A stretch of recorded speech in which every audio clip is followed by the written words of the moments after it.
Fala rapaziada, aqui é Cícero Trum e continuando aí a análise dos grupos do Mundial de Clubes, a gente vai falar agora do grupo D, que é o grupo do Flamengo. É um grupo que tem 4 times de 4 continentes diferentes, né? Primeiramente o Flamengo, aqui do Brasil, América do Sul. Também tem o León do México, que é América do Norte. O Chelsea da Inglaterra, da Europa. E também o Esperance da Tunísia, que é africano. Então, uma análise já superficial e a gente vê que o Flamengo e o Chelsea saem na frente por ser times já mundialmente conhecidos, multicampeões nacionais e também internacionais, né, continentais já.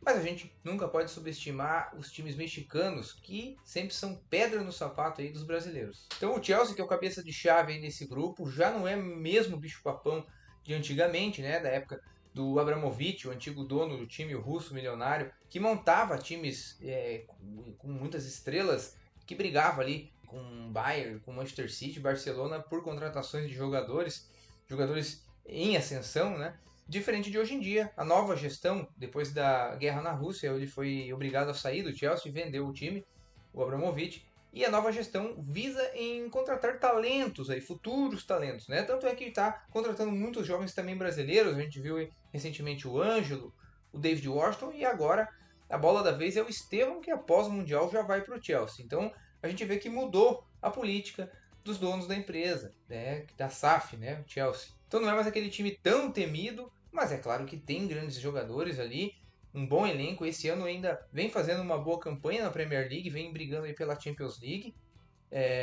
mas não é aquele time de antigamente, quando tinha Drogba, Hazard e companhia, né? Sob o comando do Enzo Maresca, o treinador italiano, na atual temporada, apresenta uma abordagem tática centrada na posse de bola, construção estruturada desde a defesa e controle no meio de campo.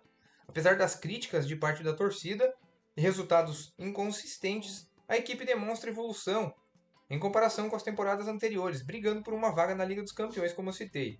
O Maresca adota predominantemente um 4-5-1 com transições para formações 3-5-2 e 3-4-3 durante as fases ofensivas. Essa flexibilidade permite sobrecarregar o meio de campo e criar superioridade numérica. Os pontas mantêm-se abertos, esticando a defesa adversária e criando espaços para a infiltração dos meio-campistas. O centroavante Nicolas Jackson faz uma espécie de segundo atacante e recua para atrair marcadores, abrindo espaço para infiltrações de jogadores como Enzo Pérez e também Cole Palmer. Então eu cito como pontos fortes aí primeiramente a flexibilidade tática, é uma equipe que se molda durante o jogo, né? O que o adversário apresenta de forças e fraquezas, a equipe acaba mudando formações, mudando o estilo de jogo com muita movimentação e fazendo um estilo de jogo que dificulta bastante para o adversário. Dessa forma, outro ponto forte é a mobilidade dos jogadores. Como eu citei ali, o centroavante vem para o meio de campo, às vezes fazendo uma espécie de segundo atacante, e para abrir espaços para as pontas e também as laterais e os meias chegarem no ataque e fazer então uma surpresa ofensiva para o adversário. E o outro ponto forte é o Cole Palmer, que é um jogador fabuloso, né? Ainda um menino, um canhoto muito habilidoso, chuta muito bem, tem bom passe, enfim, o grande líder desse time tecnicamente. Pontos a melhorar, ao meu ver, é uma equipe que cadencia demais o jogo. Então, contra adversários que são mais objetivos, tende a se complicar, porque a troca de passes, quando há algum erro, pega desprevenido o time. O outro time está só esperando por um contra-ataque. Então é uma equipe que precisa ter mais objetivo, ao meu ver. E dessa forma também precisa melhorar a sua capacidade ofensiva, já que cria muitas oportunidades, mas perde muitos gols. Então esse estilo de jogo apresentado pelo novo técnico, né, o Enzo Maresca, que foi um grande jogador e está mostrando ser um bom técnico, é um estilo bem moderno, né? Eu acredito que o Chelsea vai evoluir muito na mão dele ainda. Provavelmente vai conseguir uma vaga na Liga dos Campeões esse ano, até torço por isso, para voltar a ser aquele Chelsea, né, que disputa a Liga dos Campeões, que é grande, é temido. E acredito que a equipe ainda vai evoluir bastante na mão do Maresca. Agora a gente vai falar do time tunisiano, o Esperance de Tunis. É um time que é pouco conhecido aqui de nós brasileiros.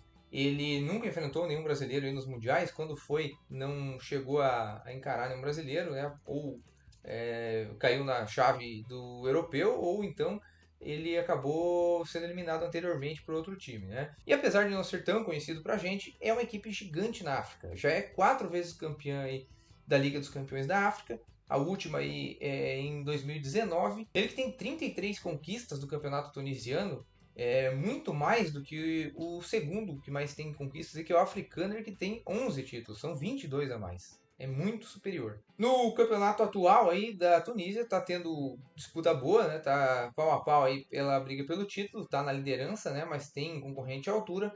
E na Liga dos Campeões da África foi eliminado nas quartas de finais pelo time africano que também está no Mundial, o Mamelodi Sundowns. Até março, o treinador da equipe era o romeno Laurentiu Rogenkapf. Ele foi demitido e agora quem assumiu foi o auxiliar, que era o Maher Kanzari, que desde 2010 está no clube. Foi um ex-jogador do time e tem boa identificação. E essa mudança já refletiu na formação da equipe, porque o Rogenkapf jogava com 2 atacantes em uma formação 4-4-2 normalmente, tendo um estilo de jogo mais cadenciado, procurando ter bastante posse de bola, e Kanzari adotou um estilo de jogo mais ofensivo e objetivo. Em campo, já houve mudanças e o time anotou mais gols que a média, inclusive fazendo um 6-0 recentemente. Como foram poucos jogos aí no comando do novo técnico, eu não consegui fazer uma análise tão aprofundada assim, mas essas diferenças eu já notei, né? Até inclusive um técnico mais ofensivo, um futebol mais objetivo, né? Mais pragmático e que também faz uma pressão muito mais forte na saída de bola do adversário. Os laterais avançam bastante para apoiar o ataque, enquanto os pontas cortam para o centro, criando oportunidades de finalização. Congestiona bastante o meio de campo e dificulta a criação do adversário em jogadas pelo centro do campo. Portanto, força bastante o jogo do adversário pelas laterais. O time possui 2 brasileiros no elenco. O centroavante Rodrigo Rodrigues, que em 2023 fez um grande ano no Juventude, e o ponta Ian Sassi, ex-Curitiba, que vem sendo o destaque desse time. Já fez até 10 gols na temporada até o momento. Como pontos fortes, é uma equipe que tem uma defesa bem sólida, toma poucos gols e como força bastante a jogada pelas laterais, acaba sofrendo bastante contra-ataque também e muitos cruzamentos para a sua área, né? E a defesa, por ter jogadores altos e bons na bola aérea e volantes também, acaba ganhando a maioria das disputas. Então também tem um bom jogo aéreo. É um time que joga muito bem fora de casa, então mostra muita frieza, vem tendo um desempenho até melhor fora de casa do que em casa nessa temporada. E por fim, o craque do time, esse rapaz aí, Youssef Bellali, ele que é um ponta e craque desse time, vem tendo uma temporada mágica e já teve mais de 30 participações em gols. Como ponto a melhorar aí é uma equipe que precisa se adaptar mais ao estilo de jogo do adversário. Quando encontra adversários que jogam de igual para igual, costuma passar por cima, até porque quase todos os jogos ele é favorito. Mas quando ele enfrenta times mais defensivos, né? Times menores ou que entram com uma postura de time menor, mais fechadinho e buscando contra-ataque, a equipe tem bastante dificuldade em penetrar aí na defesa do adversário e conseguir anotar gols. Outro problema também é que não tem um bom banco de reservas, né? Quando não tem o Ian Sassi ou o Bellali, que são os principais jogadores aí, sofre muito e não consegue ter um banco ali à altura para substituir esses jogadores. Então, o Esperance é um time que traz um estilo de jogo bem equilibrado e eficaz. Ele é temido aí na sua região, né? Na África, é um grande do seu país e também é uma das principais forças aí da África. Então, tem um estilo de jogo diferente e que vai para cima e é sempre temido pelos adversários, diferente do que vai ser no Mundial. Sua postura vai ter que mudar, né? Provavelmente encarando o Flamengo e Chelsea principalmente, ele vai ter que mudar a postura, porque se ele se abrir, ele vai tomar gol.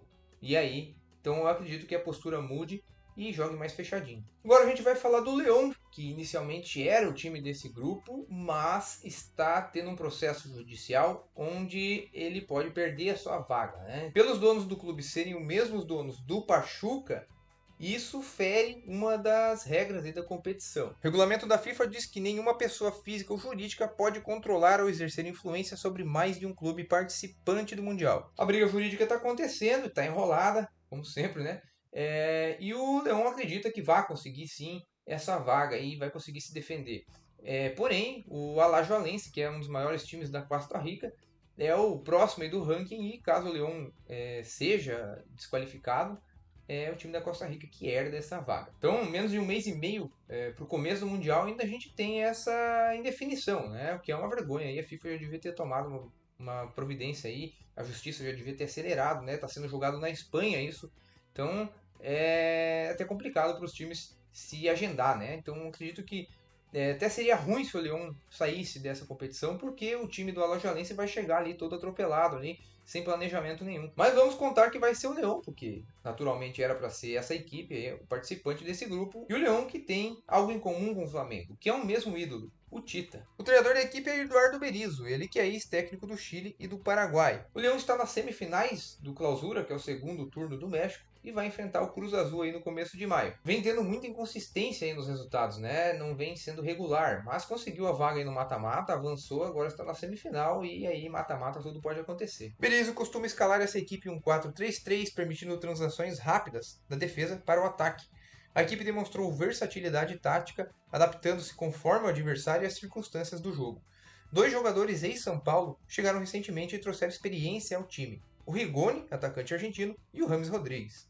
Além disso, conta com outros jogadores conhecidos mundialmente, como o Steve Mendonça, ex-Santos, Bahia, e o Andrés Guardado, lenda do futebol mexicano. Como pontos fortes, tem um elenco bem aprofundado, né? Além desses jogadores que são mais conhecidos que eu citei, tem jogadores jovens mexicanos ali que vêm mostrando muito potencial e sempre que entram mantém o nível. E a experiência em mundiais, né? É um clube que já ganhou a Liga dos Campeões da CONCACAF algumas vezes, já participou do Mundial recentemente e tem nomes aí bem rodados e bem experientes no futebol mundial. Pontos a melhorar. Assim como o Esperance, quando enfrenta times que têm uma postura mais defensiva, costuma ter uma dificuldade enorme de penetrar a defesa, né? Até tem mais posse de bola, roda muito a bola, mas não consegue fazer criar chances claras para finalizar. Além disso, o time vem sofrendo com muitas expulsões, fazendo muitas faltas, né? E perdendo jogadores importantes aí ao longo da competição. Tendo em vista que talvez nem participe do Mundial, eu não vou me aprofundar tanto assim no Leão, né?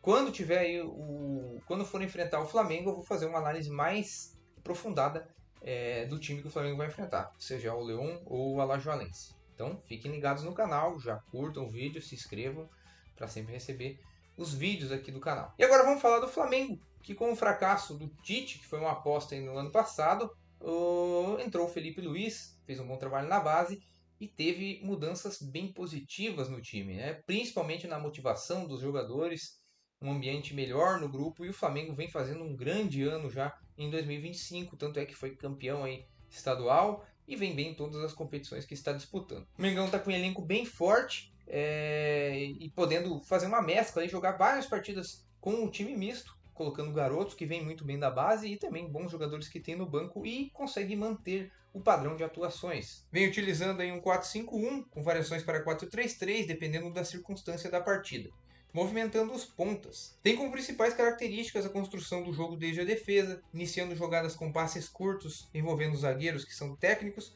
e o volante para progredir no campo. Laterais avançam bastante para apoiar os contra-ataques, criando superioridade numérica nas alas. Infiltrações pelo centro, com a movimentação de De La Cruz e Pulgar, o time busca romper as linhas defensivas adversárias. Aplica uma pressão ofensiva no campo do adversário para recuperar a posse de bola o mais rápido possível. Mantém as linhas defensivas no meio de campo próximas, dificultando a ação ofensiva dos oponentes. Os principais pontos fortes do Flamengo, eu cito aí a defesa sólida, vem muito bem e tomando poucos gols a defesa do Mengão. A experiência em mundiais de clube, vários desses jogadores estavam nas conquistas recentes de Libertadores aí do Flamengo e também disputaram o Mundial de Clube. E já são jogadores bem rodados, que já disputaram Copa do Mundo, então estão super preparados para esse tipo de competição. E por último, é claro, como eu citei antes, a profundidade do elenco, né? Quem entra ali consegue manter o nível de atuação. O único defeito que eu via desse time do Flamengo, que era um ponto a melhorar, a citar, era a finalização, né? O Flamengo estava criando demais, mas não estava finalizando bem. Com o retorno do Pedro, que ainda não está 100%, mas já está quase lá, está entrando e fazendo muitos gols, tende a não ter mais esse ponto fraco, né? Não ter mais pontos a melhorar. É claro que a gente compara o Flamengo com os times daqui, né? Enfrentando o Chelsea já é um pouquinho diferente. Mas vou dizer para vocês, acho que dá jogo sim. Então, por fim, o Flamengo é uma equipe que está muito forte para esse ano, um elenco bem encorpado e vai brigar pelo título em tudo que disputar, seja a Copa do Brasil, a Libertadores da América, o Brasileirão. E se bobear, né, se deixarem chegar até no Mundial, pode ir longe. Então, por fim, aí, fazendo um prognóstico desse grupo, eu acho que o Flamengo e o Chelsea são naturalmente os melhores times e são os favoritos para passar, e também aposto que eles vão passar. O Leão, se jogar, vai trazer mais problema, né? Não é um grupo fácil se tiver ele aí. Se for o Alajuelense, já melhora um pouquinho aí a situação, fica um grupo mais tranquilo para os dois times. O Esperance não é um time fraco, mas não se compara aí aos favoritos do grupo. Não é uma baba que nem o Auckland City, que vai para o Mundial só para tomar porrada, porque o nível de futebol na Oceania não se compara, né? Até os times australianos ainda até foram para a Ásia, porque ficou muito fácil ali para os times neozelandeses agora e para a própria Nova Zelândia disputar competições ali. Mas, tratando-se de futebol mundial, eles ainda são anões, né? De qualquer forma, o time tunisiano é perigoso, não dá para bobear. Tem pessoas que gerenciam o futebol ali, que sabem muito de futebol. E a gente tem o exemplo aí do Al Ahly, que vai aos mundiais sempre e encara de igual para igual todos os times que enfrenta. Então, jogando aí contra esses times aí, trata-se de um adversário que pode ser perigoso. O Chelsea é o maior favorito, não tem como não admitir, é um time que é do o futebol europeu está acima mesmo, né, de todos os outros continentes, mas o Chelsea é um time que tem bastante inconstância, é um time que tem muitos garotos e pode dar uma tremida aí, e também pode entrar aí no Mundial sem muita vontade, né, a gente não sabe ainda como que os europeus vão se comportar nessa competição, porque tendo em vista que eles estariam indo para as férias, né? E vão ter que disputar o Mundial. Tem jogador que quer aparecer, que quer jogar, mas tem jogador que a gente sabe que não quer, né? Que quer ir curtir a gandaia, e a gente sabe que a temporada europeia é estressante, e esse ano foi bastante estressante, como de costume. Se o Chelsea pegar a Liga dos Campeões, pode se dar como satisfeito, botar aí time alternativo para jogar o Mundial, a gente não sabe, né? Mas, time por time, o papel que a gente tem hoje aqui, analisando as equipes, o Chelsea é o mais forte do grupo. O Flamengo enfrenta na primeira rodada o Esperance, o que dá uma esperança de já começar líder, né? Pois pode fazer um saldo bom, e se o Chelsea enfrentar o Leão, pode ter mais dificuldades, e o Flamengo já terminar a primeira rodada na liderança, o que dá bastante tranquilidade para a equipe daqui para frente. E aí, conquistando um ponto, de repente, numa partida contra o Chelsea, fica com a vaga, com o primeiro lugar quase que assegurado, né? Se conseguir isso. Então, é um bom cenário para o Flamengo.